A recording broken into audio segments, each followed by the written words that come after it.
Coucou, bonjour et bienvenue sur cette chaîne des clics de vie. J'espère que vous allez tous et toutes bien. Moi, je vais bien. Je vous présente aujourd'hui mon budget du mois d'avril. Je sais que j'ai été un petit peu silencieuse ces derniers temps, je tiens à m'en excuser. J'ai eu une semaine dernière, donc la première semaine d'avril, très chargée. Donc une petite semaine. Et le week-end qui est passé, j'étais en formation, donc je n'avais vraiment pas le temps de m'asseoir et faire ma vidéo budget. Je m'étais même d'ailleurs dit que je vais fonctionner ce mois sans budget. Je vais essayer de faire comme ça. Et puis bon, voilà. Puisque je me suis quand même engagée à faire mon défi 2022 sur le budget, je me suis dit non, il faut que voilà, je me bouge, que je trouve du temps et que je fasse ce budget. Même comme le mois a déjà été fortement entamé, nous sommes le 10 ou le 11, le 11, voilà, nous sommes le 11, donc je me suis dit, Jerry, allez, bouge-toi, fais ton budget et balance ta chose. Donc aujourd'hui, je m'assois donc pour faire mon budget d'avril. Je vais faire quelques rectifications parce que souvent, à la fin du mois, quand je fais mon bilan du mois, je pré-remplis déjà mon budget du mois qui suit. Et cette fois-ci, j'ai fait la même chose. Donc, je vais un peu rapprocher. J'ai pré-rempli mon budget d'avril. Mais voilà. Et il y a quelques modifications qui vont apparaître. Je vais prendre ça. Donc, en allocation familiale, j'ai reçu 131 €. Donc, moins que prévu. 131 €. En entrée, j'avais reçu 1703. Donc, du coup, au total, ça me fait, je vais calculer, 1700 plus 131, ça me donne 1831 d'entrée ce mois-ci. Donc, 1831, 0 au 3, au lieu de 1890 comme j'ai prévu. Donc, il y a un petit peu moins.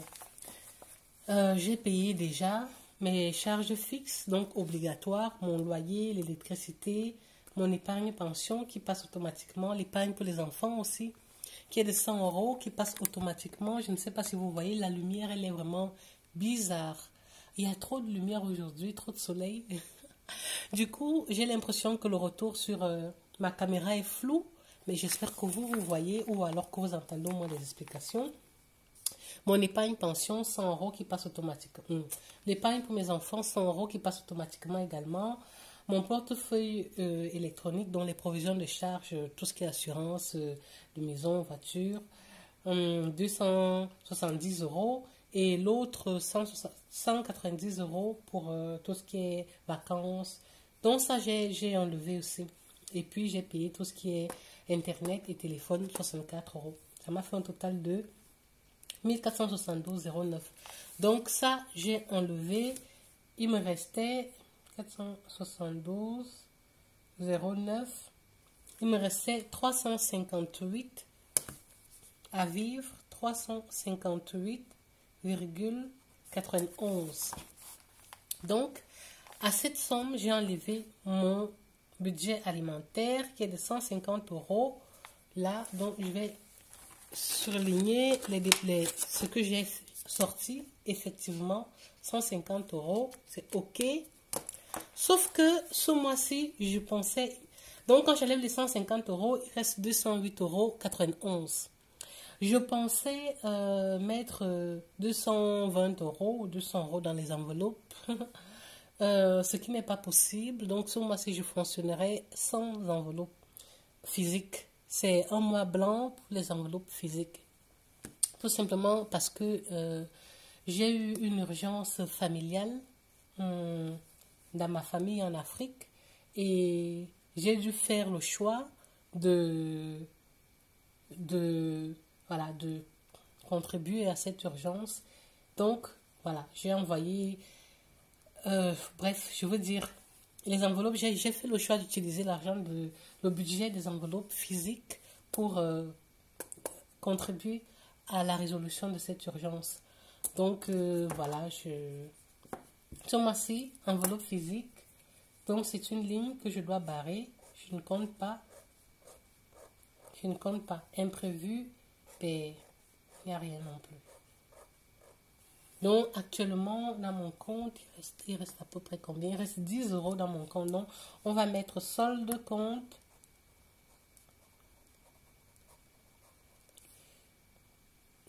€. Voilà, il reste 10 €. Ici, 10 € et 37 cents. Voilà, voici ce qui reste. Ici, j'ai utilisé mes enveloppes pour résoudre mon urgence. Donc voilà, c'est un petit peu ça mon budget de ce mois. Donc ici, j'ai l'argent pour mon budget alimentaire. C'est pas 150 € parce que j'avais déjà utilisé l'argent de la semaine 1. C'était une semaine sans enfants. Donc il reste l'argent des 4 autres semaines. Cette semaine et les semaines prochaines. Donc le budget de cette semaine est de 60 €. C'est la seule enveloppe qui sera en mouvement ce mois-ci, l'enveloppe alimentaire. Du coup, je mets tout l'argent ici. Je vais mettre, j'ai des enveloppes vides ici. Santé, il n'y a rien, d'hiver et compagnie, il n'y a rien.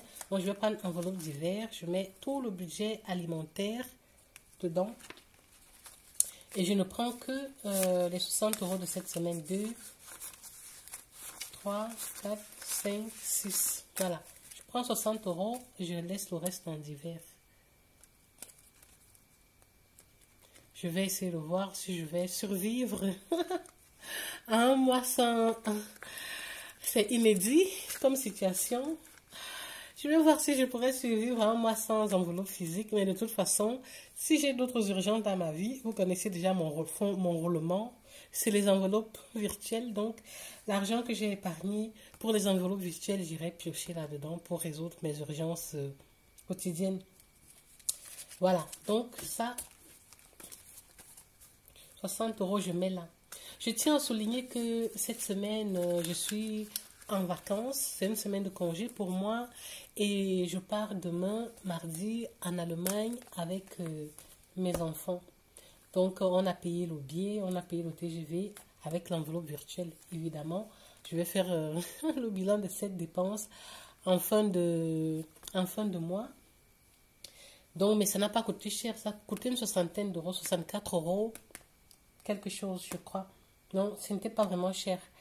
Et oui, parce que les enfants ne payent pas. J'ai payé seul mon billet aller-retour. Et aussi, comme je pars une semaine en Allemagne avec les enfants, mon budget alimentaire de la semaine, je vais prendre ça avec moi dans les 60 €.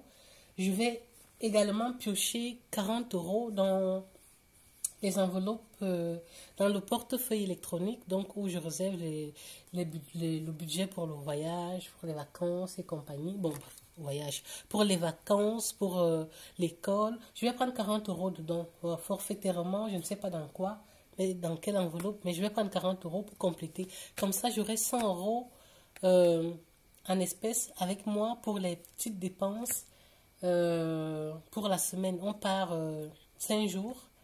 Donc voilà. Et je pars chez mes frères. J'ai des frères qui vivent en Allemagne. Donc demain c'est parti. On va 5 jours.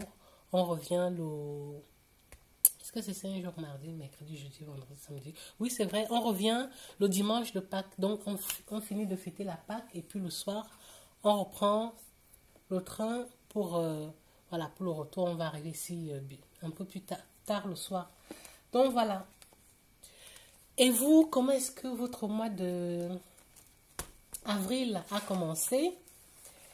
Ici, on a du soleil. On est parti pour le beau temps. On espère. Parce qu'il n'y a pas longtemps, il y a quelques jours, on avait des gelées ici. On avait des nuits très froides même. Donc, bon, j'espère que là, c'est le beau temps qui est venu. On aura plus de sainte glace maintenant. Mais quoique, on ne sait jamais. Le climat varie tellement. Voilà, j'espère que vous, alors le mois a bien commencé, a bien été entamé, que votre budget est OK. Peut-être je ferai une petite vidéo sur mon voyage. Bon, si c'est important, mais voilà, c'est pas si important que ça. Et ma semaine où je serai en Allemagne, de toute façon, comme vous avez vu, souvent je fais les bilans de fin de semaine parce que j'ai les enveloppes physiques hein, que je dépense ou que je ne dépense pas. Et maintenant que je n'ai pas les enveloppes physiques, je réfléchis encore à faire ou pas les bilans de fin de semaine. Vous dites-moi en commentaire si vous trouvez que je devrais quand même le faire, les, les vidéos de bilan de fin de semaine. Sachant que ces bilans-là ne tiendront compte que de mon budget alimentaire, s'il est respecté ou pas respecté. Est-ce que c'est vraiment nécessaire ou bon, j'attends une fois à la fin du mois pour faire mon bilan du mois d'avril. Donc, dites-moi en commentaire. Et sur ce, je vous souhaite une agréable semaine, un beau mois si on ne se retrouve plus en vidéo. Et voilà, que tout se passe bien de votre côté. Au revoir.